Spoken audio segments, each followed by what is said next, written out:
Bonsoir à tous, bienvenue, merci de vous informer sur RTI 1.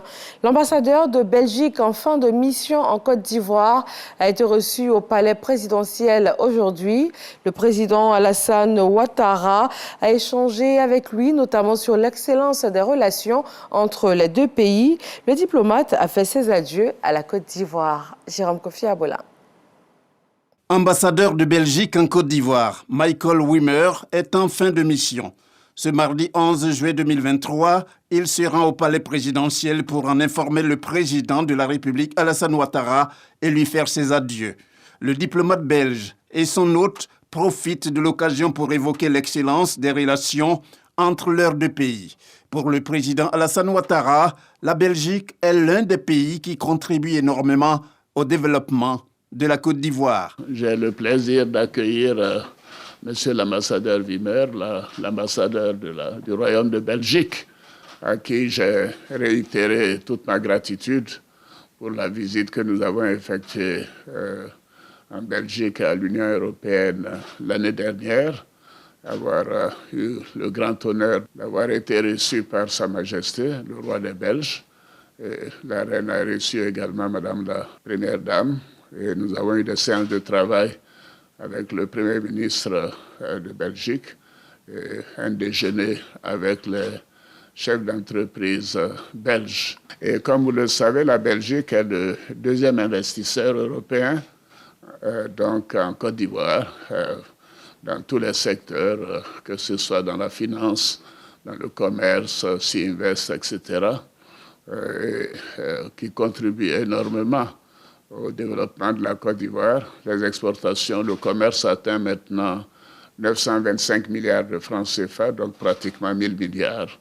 Et donc, monsieur l'ambassadeur, votre contribution a été énorme. Le diplomate belge, lui, se dit très heureux d'avoir été reçu par le président de la République au moment où il s'apprête à quitter la Côte d'Ivoire. J'ai eu l'honneur d'être reçu en audience de départ par son Excellence le Président de la République, que j'ai remercié pour les relations d'amitié et le renforcement des relations entre nos deux pays, que j'ai félicité pour tous les succès aussi de la Côte d'Ivoire. Au cours des dernières années, nous avons, comme le Président l'a dit, renforcé ces relations, augmenté le chiffre des échanges commerciaux entre nos deux pays, renforcer la présence des investisseurs belges ici au Côte d'Ivoire, mais avant tout dans l'intérêt de la Côte d'Ivoire, dans l'intérêt du développement économique et social de la Côte d'Ivoire. J'ai remercié le président pour tout le soutien apporté pour cela, mais aussi expliquer que justement c'était un investissement qui n'était que le début et au bénéfice de la Côte d'Ivoire. En saluant par ailleurs les relations ivoiro-belges qui durent depuis plus de 60 ans, le diplomate belge remercie les autorités ivoiriennes pour l'accueil chaleureux reçu pendant toute sa mission sur le sol ivoirien. Concernant les logements sociaux en Côte d'Ivoire, le gouvernement et la Banque arabe de développement économique en Afrique ont signé un accord de prêt d'environ 45 milliards de nos francs. Selon le ministre de la Construction, du Logement et de l'Urbanisme, Bruno Koné, ce financement va permettre de réaliser une première phase de 1240 appartements dans la ville d'Abidjan, 800 à Yopougon, BAE, cité policière, et 440 à Atekoubé, Lokodjoro.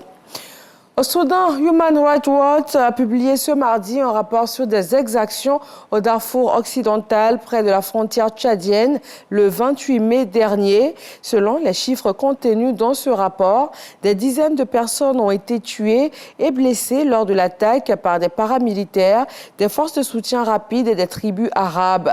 L'Organisation humanitaire internationale exhorte la CPI à enquêter sur ces crimes de guerre. À Madagascar, la Commission électorale nationale indépendante annonce l'élection présidentielle pour fin 2023. Le premier tour le 9 novembre et le second tour le 20 décembre. Un décalage avec le calendrier initial, mais la Commission électorale affirme s'être référée à la Constitution en vigueur.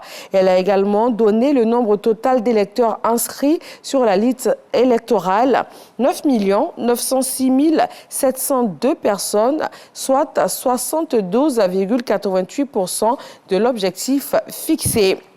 Et puis, pour terminer, la Turquie qui a donné son feu vert à une adhésion de la Suède à l'OTAN, une décision symbolique. Elle vient ouvrir la porte de l'Alliance atlantique aux pays nordiques. Le président turc Recep Tayyip Erdogan a joué sur plusieurs leviers comme le rapprochement entre la Turquie et l'Union européenne ou encore le traitement de la question kurde par la Suède.